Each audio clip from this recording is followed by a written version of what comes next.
A very good morning, students. Today we will be going to discuss our some remaining topics of chapter 2nd of physics, that is force and laws of force. Now we will going to discuss Galileo's concept of motion. Basically, Galileo observed that on an inclined plane, the velocity of a body increases as it rolls down and decreases as it climbs up. Basically, he performed an experiment. So he observed 3 points. First one, on the two inclined planes having equal inclination, the ball rolled down from one side attains the same height on the other side. When the inclination of one of the plane is decreased, the ball rolled down from the more inclined plane attains the same height on the other side, but covered a longer distance on the less inclined plane. When the inclination of one of the plane is reduced to zero, the ball rolled down from the more inclined plane and continues to move on the horizontal plane. Basically, these are the three diagrams. If I explain you in Hindi, it is दो planes हैं, incline planes हैं, मतलब curve में हमने दो planes रखे हैं. Figure A समझा रही हूँ. दो प्लेन्स हैं, कर्व में रखे, सेम हाइट है दोनों की, सेम हाइट इंक्लिनेशन की है. अगर मैं बॉल को यहाँ से इस पॉइंट से रोल करती हूँ, इस पॉइंट से, तो वो यहाँ तक रोल होते होते यहाँ पर आएगी. ऐसा नहीं है यहाँ पे रुकेगी, वो पूरा ऊपर तक जाएगी और सेम वापस आएगी. क्योंकि दोनों इंक्लिनेशन इनका सेम है, तो बॉल ऊपर भी उतना ही जाएगी. जहाँ से मैंने यहाँ से स्टार्ट किया, बॉल उतना ही ऊपर जाएगी और वापस आ जाएगी. ठीक है. अब जो सेकंड वाले में है, मैं बोलती हूँ इसका इंक्लिनेशन मैंने थोड़ा ज़्यादा रखा है और इसका इंक्लिनेशन मैंने कम रखा है. यानी एक का इंक्लिनेशन ज़्यादा है, एक का इंक्लिनेशन कम है, यानी दोनों अनइक्वल है. तो मैं अगर यहाँ से बॉल को फेंकूँगी तो वो बॉल यहाँ पे थोड़ा ज़्यादा ऊपर जाएगी और वापस आएगी. यहाँ पे तो सेम हाइट में हो रहा है, बट यहाँ पे बॉल आएगी और थोड़ा ज़्यादा ऊपर जाके वापस आ जाएगी. ठीक है. थर्ड वन में एक इंक्लाइन प्लेन है और दूसरा पूरी लाइन है, हॉरिजॉन्टल लाइन है. तो जब मैं बॉल को यहाँ से थ्रो करूँगी तो जो बॉल है वो रुकेगी नहीं, चलती जाएगी उस इंक्लाइंड प्लेन पे, उस हॉरिजॉन्टल प्लेन पे. इंक्लाइंड प्लेन से मैं उसे नीचे भेजूँगी और वो हॉरिजॉन्टल प्लेन तक चलती जाएगी. गलीलियो ने ये तीन चीज़ें जो है नोट करी है कि अगर हम इंक्लिनेशन दो प्लेन्स का सेम रखें तो बॉल कहाँ कैसे रोल होगी, क्या हाइट अचीव करेगी, बॉल की हाइट क्या होगी, बेसिकली वो कितना पाथ कवर करेगी. अगर दोनों प्लेन्स इक्वल होंगे तो बॉल सेम हाइट कवर करेगी, सेम डिस्टेंस कवर करेगी. जिस एक प्लेन से डालूंगी बॉल, वो दूसरे प्लेन पे भी उतना ही चलेगी और फिर वो वापस आएगी. लेकिन अगर दूसरा पार्ट देखूँ, एक का इंक्लिनेशन ज़्यादा है और दूसरे का इंक्लिनेशन कम है, तो बॉल जो है वो थोड़ा और दूर तक जाएगी. अगर मोर इंक्लाइन प्लेन से बॉल को नीचे भेज रही हूँ लेस इंक्लाइन प्लेन पे, तो बॉल ज़्यादा दूर तक जाएगी एज़ कम्पेयर टू इक्वल वाले में. तो ज़्यादा दूर तक जाने के बाद वापस आएगी. और तीसरा देखूँ, अगर एक ही पॉइंट, एक ही प्लेन इंक्लाइंड है और दूसरा वाला स्ट्रेट लाइन है, तो इंक्लाइन से बॉल रोल होती हुई आएगी और स्ट्रेट लाइन पे चलती जाएगी. वो रुकेगी नहीं जब तक उस पर कोई एक्सटर्नल फोर्स लगती नहीं है, या जब तक उसकी स्पीड जो है वो ख़त्म नहीं हो जाती. Now we will come to Newton's first law of motion. Newton का जो फर्स्ट लॉ है, what it says, a body remains in its states of rest or it's in uniform motion unless an external force acts on it. In other words, all body oppose any change in the state of motion. For example, a book lying on the table is in the state of position of rest. It will remain in the position of rest until someone picks it up. Newton's first law of motion is also called as Galileo's law of inertia.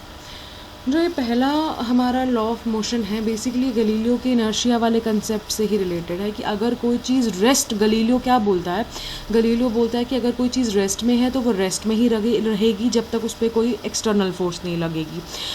अगर कोई चीज़ motion में है, मतलब कोई चीज़ चल रही है, वो चलती ही रहेगी अगर कोई एक्सटर्नल फोर्स नहीं लगेगी उसे रोकने के लिए. अगर कोई चीज़ डायरेक्शन, मतलब राइट डायरेक्शन में चल रही है, तो वो राइट डायरेक्शन में ही चलेगी जब तक उसकी डायरेक्शन को कोई एक्सटर्नल फोर्स रोकेगी नहीं. ये था हमारा गैलीलियो का लॉ. लॉ। अब सेम जो न्यूटन का फर्स्ट लॉ है वो भी यही है, बेसिकली न्यूटन का जो फर्स्ट लॉ है वो यही है कि कोई भी बॉडी है वो, अगर मैंने बुक जो है वो टेबल पे रखी है, वो टेबल पे ही रहेगी जब तक मैं उसे पिक नहीं करूँ, जब तक कोई एक्सटर्नल फोर्स लगेगी नहीं उस पर। तो न्यूटन का फर्स्ट लॉ बेसिकली क्या क्रक्स में निकलता है, वो ये कहता है कि कोई भी चीज़ अगर रेस्ट में है तो वो रेस्ट में ही रहेगी जब तक एक्सटर्नल फोर्स नहीं लगती है। कोई भी चीज़ अगर मोशन में है तो वो मोशन में ही रहेगी जब तक उस पर कोई फोर्स नहीं लगती उसे स्टॉप करने के लिए। कोई भी फोर्स अगर राइट डायरेक्शन में चल रही है वो तो राइट डायरेक्शन में ही चलती जाएगी जब तक उसे कोई फोर्स रोकेगी नहीं।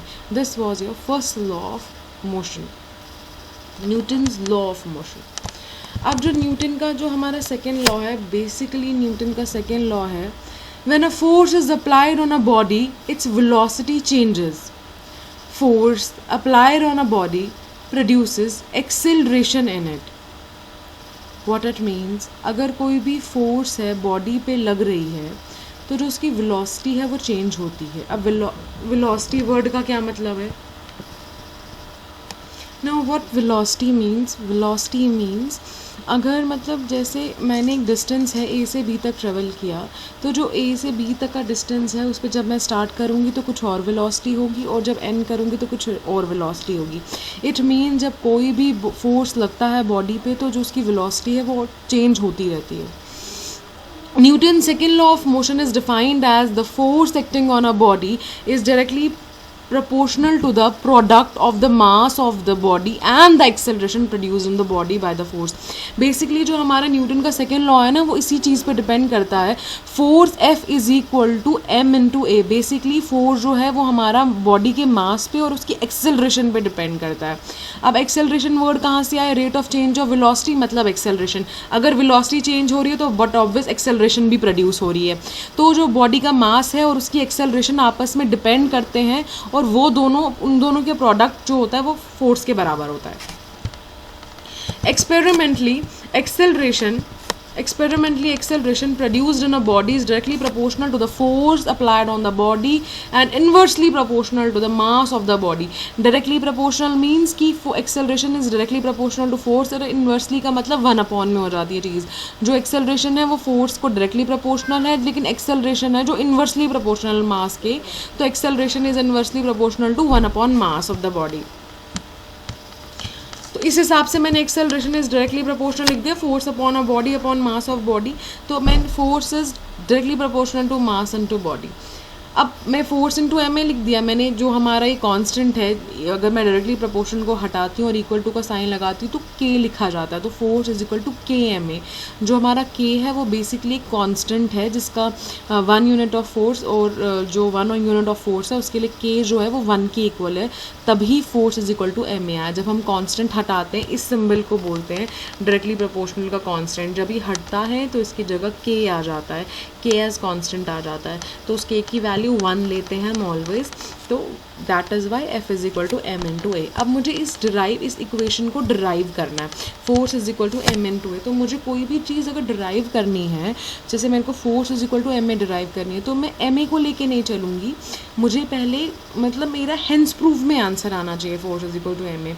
तो how I will start that? According to Newton second law of motion we know that अगर कोई भी मास है एम, यहाँ पे मास है एम, मैंने अभी आपको ए और बी की बात करी थी, पॉइंट ए से पॉइंट बी को जाना है, ये एक बॉडी है मास एम, ये एक बॉडी है सेम मास है बॉडी एम, इसमें फोर्स है एफ की जितनी और इसमें इसकी इनिशियल वेलोसिटी है यू और फाइनल वेलोसिटी है वी। तो अब पी आई क्या है? पी आई का मतलब क्या होता है? P I means final momentum और initial momentum. P I means initial momentum and P F means final momentum. P means momentum. हम आगे चल के मोमेंटम को पढ़ेंगे, अभी इसके आगे नेक्स्ट टॉपिक हमारा मोमेंटम ही होगा, तो आपको वहाँ से और क्लियर होगा व्हाट इज़ मोमेंटम।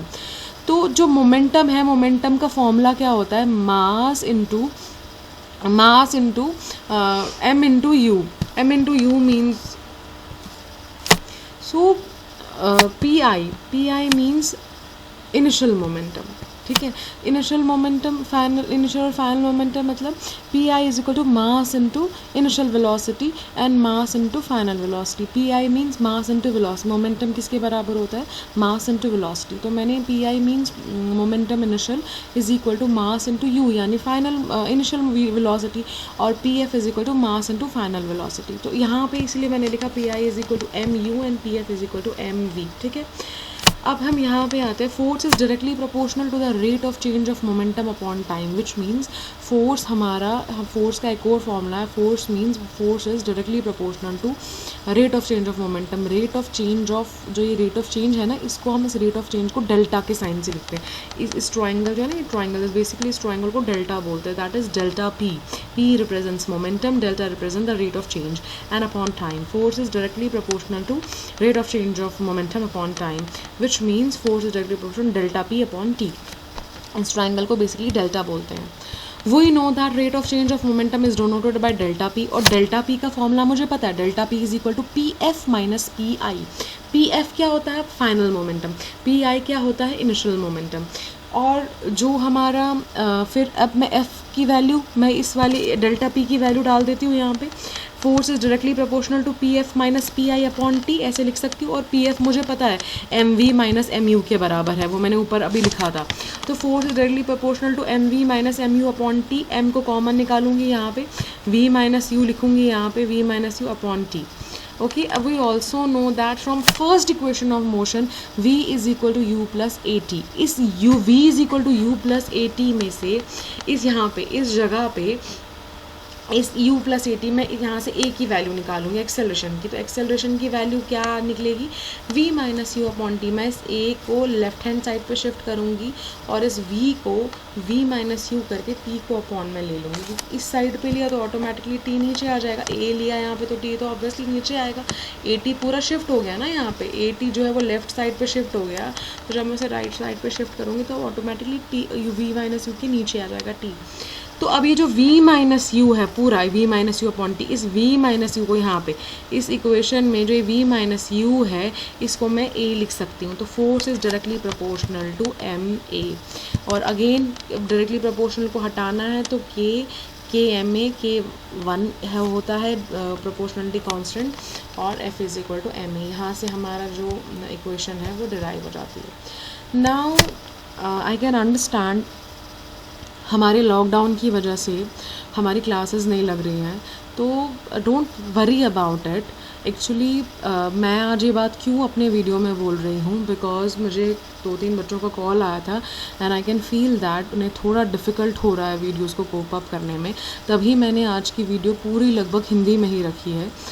और मोर ऑन वन थिंग कि आप लोग इतना टेंशन मत लीजिए, आपको जितना समझ में आता है, जो भी यूट्यूब के नीचे जो हमने पहले फ़िज़िक्स में मैंने आपको सबसे पहले वीडियोस से पहले जो भी हमने बुक का मटेरियल पीडीएफ में आया था, आपको वो नोट डाउन नहीं करना है। आपको जो यूट्यूब का वीडियो है, उस यूट्यूब के वीडियोस जो सारे मोशन के वीडियोस हैं, टाइम ग्राफ के वीडियो हैं, इक्वेशन के वीडियो हैं, उनके नीचे डिस्क्रिप्शन बॉक्स में पीडीएफ दी गई है। आपको उस पीडीएफ को अपनी कॉपी पे पेन डाउन करना है, उस कॉपी पे लिखना है आपको, और वीडियोस को देखते देखते उस कॉपी को समझिए। आपको कॉपी को जो आपने कॉपी पे लिखा है उसे देखिए और अपनी यूट्यूब के वीडियो से मैच कीजिए, आपको समझ में थोड़ा थोड़ा आएगा।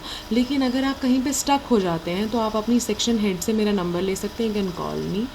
और वन मोर थिंग, जब हमारे स्कूल रीओपन होंगे तो हम मोशन है, ये सेकंड चैप्टर है, इनको सारे को, जैसे मोशन है, इक्वेशन ऑफ मोशन है, न्यूटन का फर्स्ट लॉ है, न्यूटन का सेकंड लॉ है, इनर्शिया है, गलीलो का कंसेप्ट है, हम ये सारा प्रैक्टिकल परफॉर्म करेंगे, ताकि जब हम इसका प्रैक्टिकल परफॉर्म करेंगे आपको बहुत क्लियरली समझ में आएगा कि मोशन का कंसेप्ट क्या है, गलीलो का कंसेप्ट क्या है, सारे कंसेप्ट, सारे इक्वेशंस बहुत इजीली समझ में आएंगे।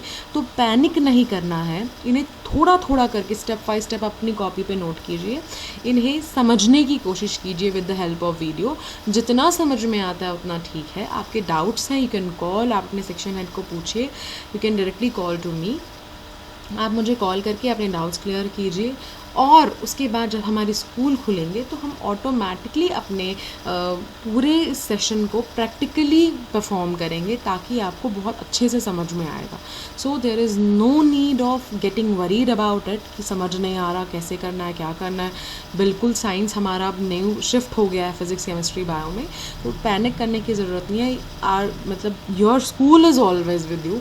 We being teachers are there to help you always at every point. तो don't get panic, try to understand from very short, छोटे छोटे पॉइंट्स में अंडरस्टैंड कीजिए, तो आपके लिए बहुत ईजी रहेगा. होप आपको समझ में आएगा. Thank you so much. Have a nice time.